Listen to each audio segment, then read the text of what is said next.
Welcome back to Terpy. I'm Ryan, and today we're in our new grow tent location, which is the start of our new content from Thailand. In this video, we're going to cover everything it took to assemble this space and why we chose the equipment that we did. The formats of these videos are going to be quite different than the previous videos that we were putting out when we were in Canada. So be sure to let me know in the comments below what you like about this format or what you want me to add more of. Before we get too far into the video, I want to say a big shout out to the sponsors of this space, which is VivoSun for supplying the grow equipment, Pulse for supplying environmental monitors and the irrigation hub, and then Front Row Egg Nutrients for supplying the nutrients. Over the next year, we're going to be working with these three companies regularly and seeing what everything can perform as we do perpetual grows in the space. As we spend more time in this space, I'm sure we're going to change out some of the equipment, add humidifiers, dehumidifiers, or heat. But for now, this is the setup that we're going to go with so far. And let's jump into assembling everything. Then we'll talk about everything that we're using for the space.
Let's take a quick look at this 2x4 tent here. This will operate for us a couple different ways. One, it will be our dry location. We'll hang vertical trellis netting in here, and then we'll hang our harvest from our 4x4s and then hang them in here to dry. As a dry tent, we'll go over how I have this set up as a dry tent. We have the grow hub, which is the controller. You can see it has the temperature, humidity, and all the controls just like the other ones. We only have the 4-inch inline fan and 4-inch carbon air filter for exhausting air out of the tent. We have that set up only to go on at a certain relative humidity, which is 61% relative humidity is what I set it at. Otherwise, there is no air getting exchanged in and out of the tent unless the humidity goes above 61%. In order to do that, you still need air circulation inside the grow tent while there's no air being extracted out of the tent. For that, we have a 6-inch oscillating clip fan down here. It is mounted upside down. If you mount it upside down, you cannot use the oscillating feature as it will kill the fan's oscillating feature on it. So I just have it stationary on level 1 speed, just so there's airflow across the bottom of the tent, which does translate up the sides of the tent when it does blow across. Above in the top, we have another 6-inch fan, which is stationary. I don't use the oscillating feature, and it blows air across in the top area. So as you can see, we have air down the bottom, which kind of pushes it up, and then we have air going across the top and kind of pushes it down. So there's constant airflow on level 1 in here while there's no air being exchanged in and out of there. We do have the Pulse Pro here, which gives us all the conditions in here as a secondary to confirm what the grow hub does for VivoSun. Now, the secondary use of this grow tent will be for our seedling starts or clones. Because we're only using this tent for about 2 weeks during drying time, the other few weeks that it's not being used, we'll be starting our seedlings in here. As we can see, we have the table there. And then I have 2 T5 lights that I hang that are just enough power to start seedlings for a week or 2, or keep our clones alive and rooting in here if need be. We'll go over this grow tent, which is 2x4 in size. We got 2 100-watt LED AeroZesh lights. We got a 4-inch inline fan with a 4-inch carbon air filter. We have a 6-inch oscillating clip fan down there. Pulse Pro environmental monitor here. And then we have the grow hub up here, which controls the environmental conditions.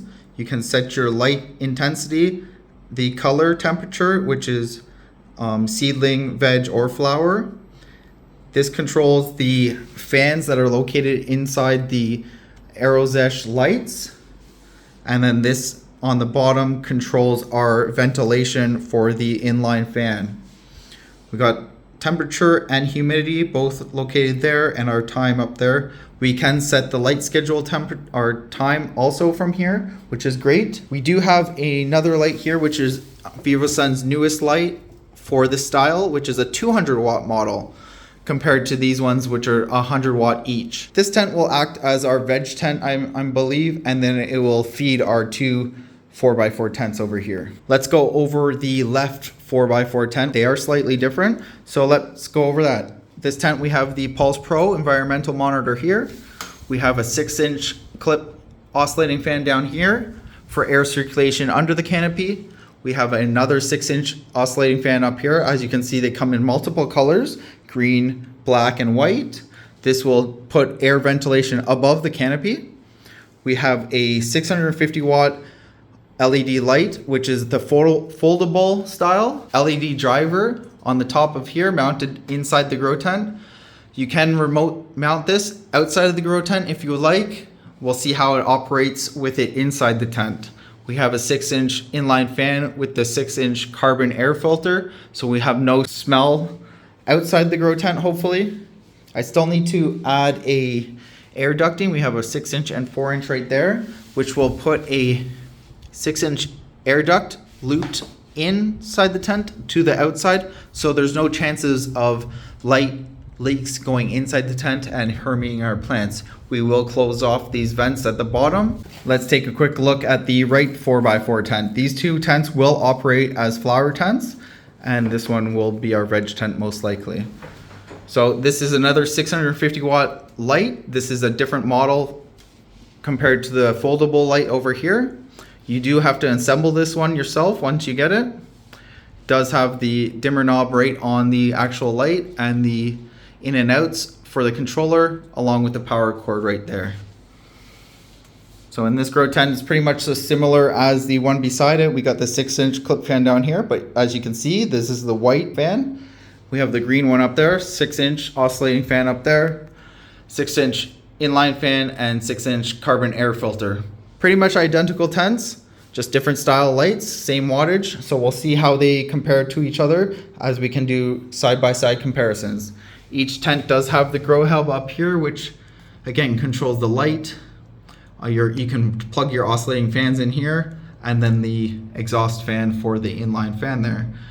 You got the temperature and humidity, the time, and you can set your light schedule on there also, which we have already done. We will, however, have to install a humidifier, I'm pretty sure, to keep the humidity up, as our air conditioning up here will have to run pretty much all the time when the lights are on at 100%. I've already stress tested this room and ran it for a couple days, which I'll show you right now what the results are from that with the Pulse environmental monitors. We'll throw that up on the screen right now. This is the desktop version. It's also available on the mobile phone, which is iPhone or Android, whatever you prefer to use. These are my devices that I have connected. You can see the left 4x4 grow tent.